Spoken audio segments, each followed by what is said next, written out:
ఈ సభ అధ్యక్షులు రంగారెడ్డి జిల్లా మైలార్దేవపల్లి పోలీస్ స్టేషన్ పరిధిలో కనిపించకుండా పోయిన ఒకే కుటుంబానికి చెందిన 3 మైనర్ బాలికలను పోలీసులు సురక్షితంగా గుర్తించి కుటుంబ సభ్యులకు అప్పగించారు.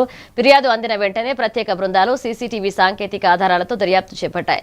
బాలికలు బుద్వేల్ నుంచి సికింద్రాబాద్ చేరుకుని న్యూఢిల్లీ వెళ్లే రైల్లో ఎక్కినట్లుగా గుర్తించి ఢిల్లీలో స్థానిక పోలీసుల సహకారంతో వారిని క్షేమంగా తీసుకొచ్చారు. ఇక కేసును ఛేదించిన పోలీస్ బృందాన్ని డీసీపీ అభినందించారు. 8 hours లో ఛేదించడం జరిగింది. ఆ 3 అమ్మాయిల్ని ఏలూరు పోలీస్తో అదేవిధంగా అక్కడ ఉన్న జిఆర్పి పోలీస్ సహాయంతో ఆ రోజు వాళ్ళని రెస్క్యూ చేసుకున్నారు. ఇప్పుడు ఇక్కడ నుంచి వెళ్ళిన అమ్మాయిల్ని కూడా సో ఈ 3 అమ్మాయిలు కూడా ఏంటంటే వాళ్ళు ఇంట్లో జరుగుతున్న ఏవైతే వాళ్ళ ఇంట్లో జరుగుతున్న చిన్న ఇష్యూస్ ఉంటాయో వాటిని దృష్టిలో పెట్టుకొని వాళ్ళ ఇంట్లో నుంచి వెళ్ళిపోదామని ఢిల్లీ వెళ్ళిపోవాలా అని చెప్పి వాళ్ళు బయలుదేరడం జరిగింది.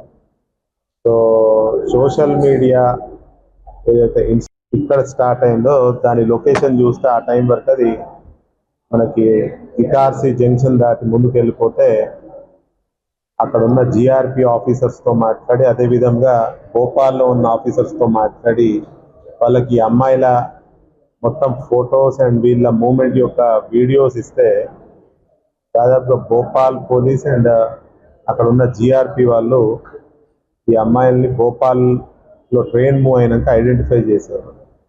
సో దాని తర్వాత ముందటున్న బీనా రైల్వే స్టేషన్లో ఈ 3 అమ్మాయిల్ని వాళ్ళు సురక్షితంగా అక్కడ దించుకొని అక్కడ వాళ్ళ పోలీస్ స్టేషన్లో ఉంచితే మా దగ్గర నుంచి ఒక టీం వెళ్ళి వాళ్ళని తీసుకొచ్చి ఈరోజు పొద్దున